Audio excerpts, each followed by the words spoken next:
ese vientre plano, pero lo cierto es que no hay que matarse con abdominales ni matarse con esas dietas tan drásticas. Hay otras estrategias para lograr eliminar esa grasa abdominal. Así que hoy está con nosotros la doctora Laura Olate precisamente para hablar de este tema. Laura, ¿cómo estás? Muy buenos días. Buenos días. Laura, bueno, dicen que uno de los tiquetes de la edad, ¿verdad?, es que eventualmente nos crezca el abdomen o la pancita, como queramos llamarlo. Pero, ¿qué es lo que verdaderamente dice esta medida de nuestra salud? El detalle es que la grasa que se acumula a nivel abdominal es un indicador indirecto de enfermedad metabólica y cardiovascular.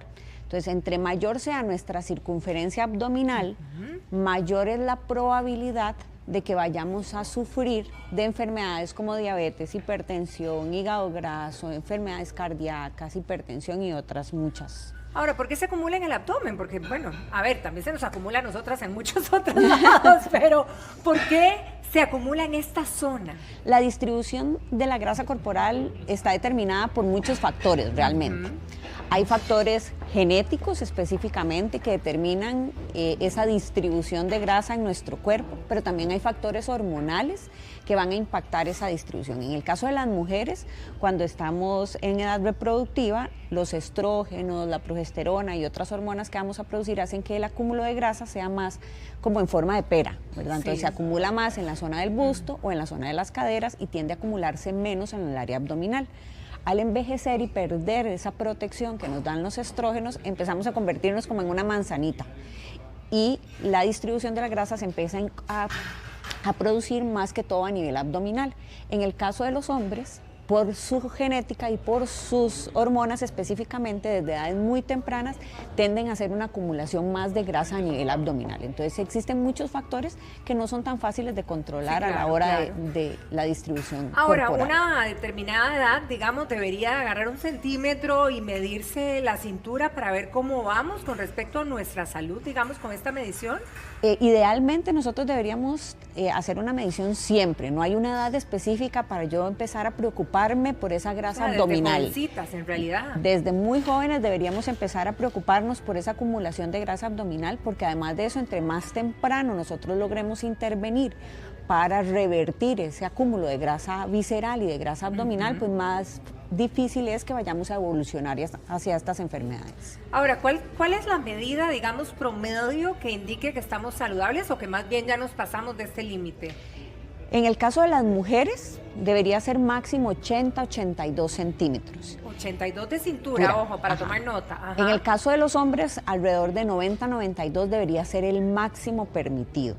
Existen ciertas diferencias en cuanto a etnias. En el caso de los pacientes asiáticos o con ascendencia asiática suele ser menor incluso ese nivel de circunferencia abdominal permitido. Pero en general para la población costarricense va a ser esa determinación, 82 mujeres, 92 hombres. Ahora, esa grasa que se acumula aquí en el abdomen también empieza a bajar y se va al vientre y también ataca a los diferentes órganos, ¿verdad? ¿Cómo es que logra llegar hasta ahí y hacer ese desplazamiento? Nosotros tenemos dos tipos de grasa, lo que es la grasa subcutánea, que es la grasa que está debajo de la piel, y lo que es la grasa visceral, que es la que rodea los órganos internos. Esa es la maluca. Esa es la mala, efectivamente. Los seres humanos tenemos una genética o una programación genética para un acúmulo determinado de grasa de manera apropiada.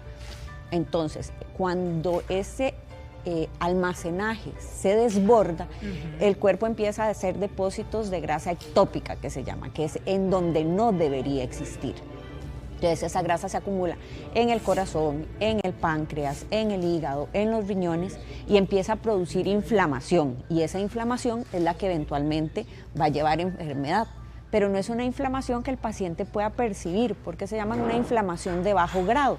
Entonces lo que ocurre es que esa inflamación no me va a dar dolor. No nos vamos a dar cuenta del todo. No me va a dar dolor, no me va a dar una molestia que haga que yo vaya a consultar por ello, sino que hasta que el órgano empieza a sufrir y a experimentar problemas, es que yo voy a empezar a tener manifestaciones, pero ya para ese momento ya hay un daño orgánico. Ahora, esa grasa es acumulada, entonces nada más no es tenerla aquí, es que representa un peligro para la salud del organismo entero, podríamos decir. Efectivamente, esa grasa visceral, que es esa grasa que rodea los órganos, es la que produce enfermedad y es la que va a generar una posibilidad alta de que yo pueda incluso fallecer por alguna de estas condiciones. Ahora, ¿por qué en la menopausia se nos complica esta situación? Porque al perder los estrógenos empezamos a acumular grasa donde no deberíamos, principalmente a nivel abdominal en el caso de las mujeres. Los estrógenos nos protegen hasta cierto tiempo de ese acúmulo de grasa visceral y por eso es que la enfermedad cardiovascular es menos frecuente en mujeres por debajo, digamos, de los 50 años. Exacto. Es más frecuente en hombres a esa edad. Pero después de los 50 años y la menopausia, la enfermedad cardiovascular, las mujeres alcanzamos a los hombres, precisamente porque perdemos esa protección que nos dan los estrógenos en cuanto a distribución de grasa y composición corporal y empatamos lo que pasa con los hombres toda su vida.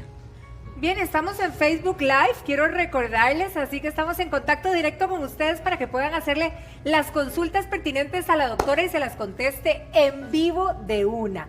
Ahora, mucha gente se queja, ¿verdad?, de que hace dietas locas, de que se mata haciendo ejercicios abdominales, lo que fuera en el gimnasio, pero no logra su peso ideal.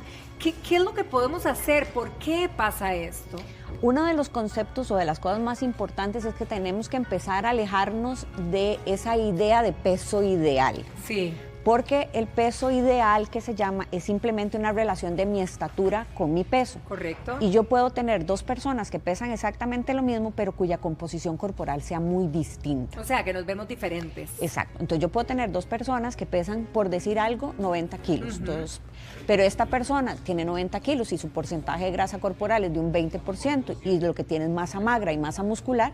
Y tengo otra persona que pesa los mismos 90 kilos, pero su porcentaje de grasa corporal de un 45-50% y su masa muscular y masa magra es muy baja.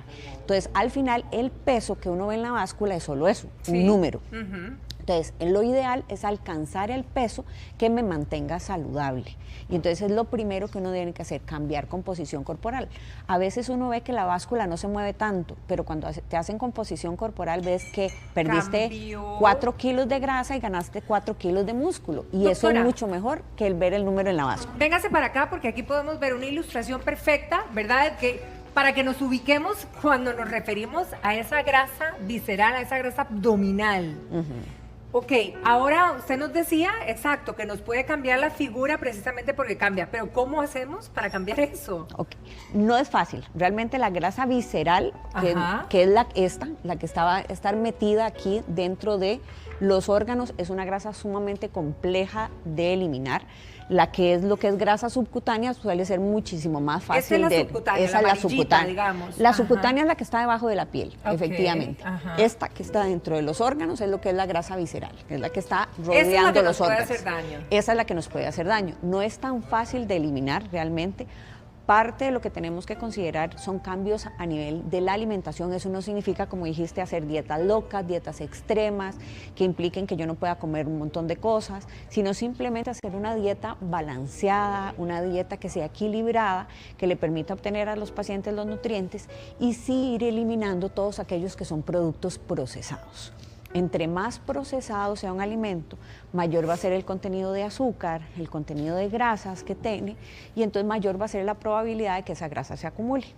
Ahora, qué curioso, porque cuando vemos, ¿verdad?, esta lonjita o esta llantita que muchos llamamos, ¿verdad?, que incluso los hombres se les ve como mucho más hasta atrás, a nosotras más aquí adelante, esa es la subcutánea o la que vemos es la maluca esta que forma todo lo que está ahí. Puede ser ambas, en realidad. Al final, un estudio de composición corporal es el que nos va a decir cuál es el porcentaje de grasa subcutánea o el porcentaje de grasa visceral que voy a tener. Pero no hay una forma de diferenciar ese acúmulo de grasa que se tiene en el abdomen si está dentro o fuera de los órganos con solamente ver la forma que tiene realmente. Laura, están las preguntas. Doña María inicia con una pregunta que nos vamos a identificar mucho. Dice, tengo hígado graso, ¡auxilio! ¿Qué pasa con esto? El hígado graso es una de las primeras manifestaciones que hay de enfermedad metabólica. Y de hecho es en Costa Rica y prácticamente en el mundo la primera causa de cirrosis no alcohólica. Entonces, esto lo que me está diciendo es que los triglicéridos, que son un tipo de grasa y es la forma en la que nuestro cuerpo usualmente almacena la grasa, se está introduciendo dentro del hígado y está llenándolo de precisamente eso. Al llenarlo de grasa, se inflama. Esa grasa generada entre las células va a producir inflamación, la inflamación causa un daño crónico y empieza a haber cicatrización y eventualmente puede haber cirrosis. ¿Qué hay que hacer? Sí, hay que hacer actividad física y cambios en la parte de la alimentación, es la base de cualquier intervención. Sí existen terapias farmacológicas actualmente que ayudan al paciente a perder esta grasa visceral y entonces a mejorar lo que es hígado graso. Ya en Costa Rica hay algunas, existen otras que todavía no han llegado a Costa Rica, pero que ya esperemos que vengan de camino y que estén pronto disponibles acá, que ayudan muchísimo a sacar esa grasa del hígado y mejorar la funcionalidad en los pacientes. Pero nuevamente el medicamento no es la fórmula mágica, siempre va a haber una base en cuanto a lo que es actividad física y la parte de los cambios nutricionales, porque la medicación sin ese apoyo al final va a ser algo que solamente va a poner un parche y va a paliar o va a retrasar una condición que no se va a resolver de manera completa. Doctora, Tatiana pregunta por una recomendación, un consejo, porque ella dice que ella le hicieron una esterectomía, bajó 3 kilos después de ese procedimiento quirúrgico, pero que siente el corazón acelerado desde ese momento y está preocupada. Lo primero que hay que hacer es una evaluación. La taquicardia o ese corazón acelerado es un síntoma de algo más que está ocurriendo, pero ese algo más, pues es muy difícil saberlo. La frecuencia cardíaca se acelera porque yo tengo anemia, porque tengo trastornos de la tiroides, porque tengo una arritmia, porque estoy asustada, porque se baja mucho mi presión. Entonces hay muchas razones por las cuales mi corazón se puede acelerar. Entonces lo que necesitaría es hacer una evaluación para poder identificar cuál es la causa. Esto es un síntoma, no es un diagnóstico. Claro. Entonces hay que irse a buscar la causa. Ahora, Sandra nos comenta, y aquí viene otra vez, porque esto es de muchas, ¿verdad? Que los bracillos, las piernillas las tienen muy bien, de muy buen ver, ¿verdad? Delgadas, pero que la pancita la tiene con grasita. Sí, esa es la grasa más fácil de ganar y más difícil de perder. Sí, sí. Esa es una realidad que no podemos cambiar. Entonces, sí existen mecanismos, como le digo al final, que en conjunto, existen terapias farmacológicas que en conjunto contribuyen a esa pérdida de grasa a nivel de la cavidad abdominal. ¿Esa grasa se baja con ejercicio, doctora?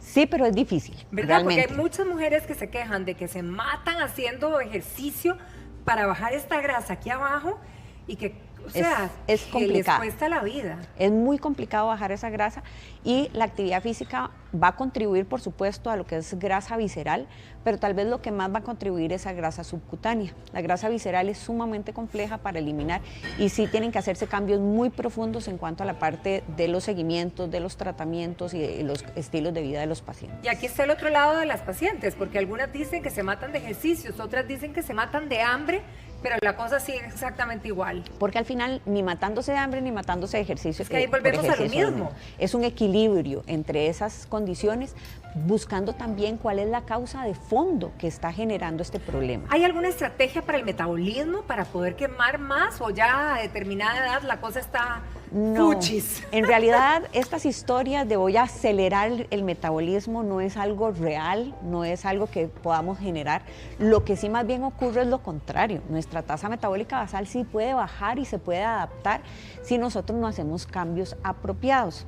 ¿Qué es lo que ocurre? ¿Cuántas veces hemos oído a los pacientes que llegan a la consulta y le dicen a uno que han hecho 3, 4, 5 intentos para perder peso? Sí, muchos. Que muchas veces logran la pérdida de peso, pero no logran sostener esa pérdida de peso con el tiempo. Eso ocurre porque hay algo que se llama adaptación metabólica. Básicamente es que nuestro cuerpo baja la tasa metabólica basal y activa una serie de mecanismos que incluyen hormonas y que incluyen otros factores fisiológicos que hacen que yo trate de recuperar ese peso que perdí. Eso es lo que se llama adaptación metabólica. El detalle es que ya está comprobado que si yo perdí peso y mi tasa metabólica basal bajó, aunque yo recupere el peso que perdí, la tasa metabólica basal no se recupera. Entonces, la siguiente vez que yo vaya a intentar perder peso me va a ser más complicado. Y esos son los pacientes que dicen, hace 5 años hice tal cosa y me sirvió, ahora la hago y ya no me sirve. Sí. Entonces, existe esa adaptación de nuestro organismo de bajar la tasa metabólica basal, pero no existen ni medicamentos, ni mecanismos, ni nada que vayan a decir que yo voy a acelerar el metabolismo de una persona. Puedo aumentar el gasto de energía, a través de actividad física, a través de modificaciones nutricionales y a través de medicamentos. Pero no puedo incrementar la tasa metabólica basal de un paciente porque eso depende de otros factores que no son tan fáciles de modificar. Disciplina, buenas estrategias y doctora, con el cariño que le tenemos quiero comprometerla porque hay muchas consultas en el Facebook, a ver si saca un ratito y nos puede contestar a todos los televidentes a quienes les agradecemos cada mañana por participar con nosotros. Muchísimas gracias, doctora, que pase un feliz día.